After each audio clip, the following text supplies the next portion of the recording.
নমস্কাৰ, মই শ্ৰীমতী অলকা বৰুৱা দাস। আজি আপোনালোকৰ আগলৈ হোৱাটছএপত অহা এটা বিশেষ ক্লিপৰ ধৰি কিছু কথা ব্যক্ত কৰিব বিচাৰিছো। বিখ্যাত মিছলীয়া লোক শিৰোনামাৰে আজি অলপ দিনৰ আগতে হোৱাটছএপত এটা ক্লিপ পাইছিলো।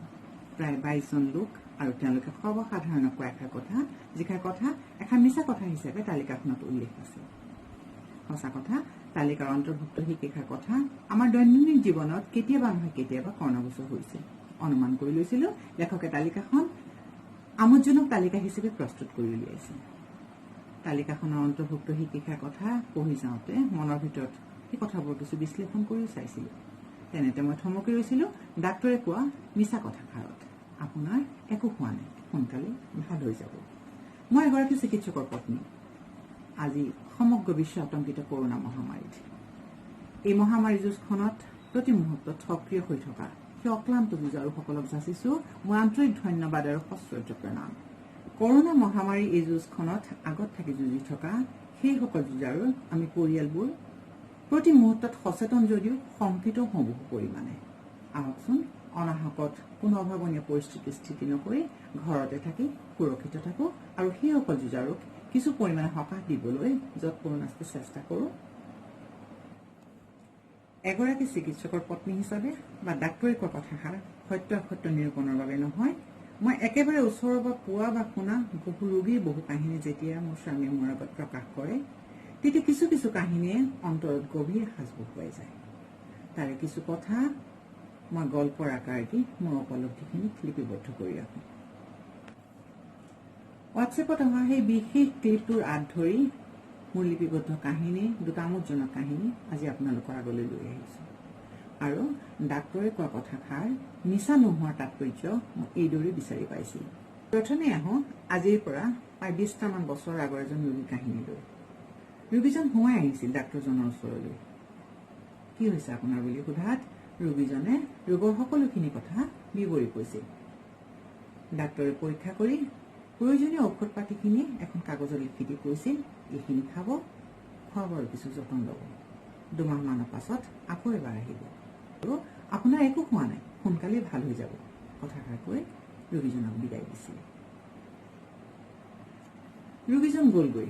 প্ৰায় 2 মাহমানৰ পাছত আকৌ আহি ওলাইছিলহি। চিকিৎসকে কি হৈছে আপোনাৰ বুলি সোধাত মানুহজনে ক'লে, ছাৰ মই আপোনাৰ ওচৰলৈ প্ৰায় 2 মাহমানৰ আগতে এবাৰ আহিছিলোঁ।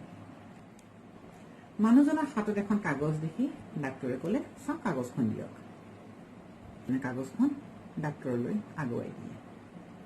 ডাক্তৰে কাগজখন চাই আচৰিত হ'ল। খন্তেক মৌন থাকি ক'লে, এইখন নহয়, মই দৰৱ লিখি দিয়া কাগজখন। এইবাৰ ডাক্তৰৰ কথা শুনি ৰোগীজন আচৰিত। খন্তেক সময় তভক লাগি ক'লে, ছাৰ কাগজখনতো মই খাই পেলালো। অলপ সময় পানীত তিয়াই ৰাখিলো, কোমল ভাত খালো। আপোনাৰ পৰামৰ্শ মতে খোৱা বোৱাৰ যতন ললো। এতিয়া মই সম্পূৰ্ণ সুস্থ, সেয়েহে আপোনাক দেখা কৰিবলৈ আহিলো।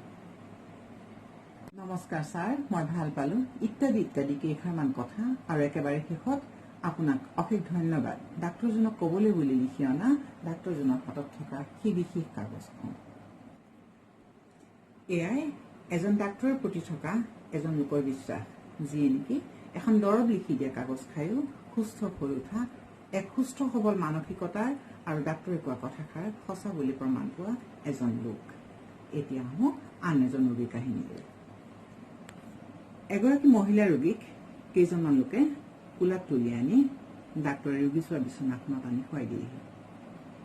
ডাক্তৰে কি হৈছে তেখেতৰ বুলি সোধাত কোনোবা এজনে ক'লে, ছাৰ অচেতন হৈ আছে, মাত কথা একো নোহোৱা হ'ল। পৰিয়ালৰ লোকসকলক সোধা পোছা কৰি ডাক্তৰে পৰীক্ষা কৰি দেখিলে ৰোগীগৰাকীয়ে একেবাৰে একেথৰে ওপৰলৈ থৰ লাগি চায়ে আছে। ওচৰতে থকা পৰিয়ালৰ সদস্য এজনক ক'লে, চাওঁ বাতি এটাত অলপ পানী আনকচোন আৰু কেইডালমান বনো আনিব। প্ৰথমতে কাম কোনোবা এজনে এটা বাতিত অলপ পানী আৰু কেইডালমান বন আনি চিকিৎসকজনৰ হাতত দিলেহি। পৰিয়ালৰ সদস্যসকলৰ উদ্বিগ্ন মুখবোৰ দেখি চিকিৎসকে ক'লে, একো হোৱা নাই, সোনকালে ভাল হৈ যাব। আৰু বাতিটোৰ পৰা অলপ অলপ পানী মহিলাগৰাকীৰ গাত ছটিয়াই থাকি ক'লে, চাব দেই, তেখেতে ভাল পাই যাব। লাহেকৈ চকু টিপিয়াব, উঠিব, বহিব, বাথৰুমলৈ যাব আৰু আচৰিত ধৰণেৰে মহিলাগৰাকীয়ে সেইখিনি কাম কৰিব। ৰোগীগৰাকীয়ে আৰোগ্য লাভ কৰা দেখি পৰিয়ালৰ এজন সদস্যই ওচৰতে থকা দোকান এখনলৈ গৈ এযোৰা তামোল পাণ কিনি আনি কলপাত এখনেৰে বান্ধি চিকিৎসকজনক সেৱা এটা কৰি দিলেহি। সন্ধিয়া ঘৰলৈ আহি তামোল পাণৰ টোপোলাটো হাতত দি কাহিনীটো কৰিছিল। মহিলাগৰাকীৰ অৱস্থাটোৰ কথা জানিব পাৰি সেই ধৰণৰ ধেমেলীয়া চিকিৎসা কৰাৰ বাহিৰে চিকিৎসকজনৰ হাতত আৰু আন উপায় নাছিল। পৰিস্থিতি সাপেক্ষে চিকিৎসকসকলে কেতিয়াবা এনে কিছু কাম কৰিবলগীয়া হয়। এনে বহু সত্যজীয়া কাহিনী আছে যিবোৰে আপোনাৰ হৃদয়টো গভীৰ সাজ বহুৱাই যাব। এগৰাকী চিকিৎসকৰ পৰিয়ালৰ সদস্য হিচাপে সেই ধৰণৰ কথাবিলাক যেতিয়া অৱগত হওঁ তেতিয়া সীমিত জ্ঞানৰ উপলব্ধিৰে ক'বৰ মন যায়, মই বৰ্ণনা কৰা দুয়োটা কাহিনীৰ এজন ৰোগী ডাক্তৰৰ প্ৰতি থকা অগাধ বিশ্বাস আৰু আনজনৰ ডাক্তৰৰ প্ৰতি থকা সন্মান দুয়োটা দিশেই প্ৰতিফলিত হোৱাৰ কথা। আপোনাৰ একো হোৱা নাই, সোনকালেই ভাল হৈ যাব, এই কথাষাৰৰ ভিত্তিত মোৰ লিপিবদ্ধ কাহিনী দুটা আমোদজনক কাহিনী আপোনালোকলৈ এইদৰে আগবঢ়ালোঁ। ভৱিষ্যতে আৰু কিছু কাহিনী আপোনালোকৰ আগলৈ লৈ অহাৰ আশাৰে আজিলৈ সামৰিছোঁ। ধন্যবাদ।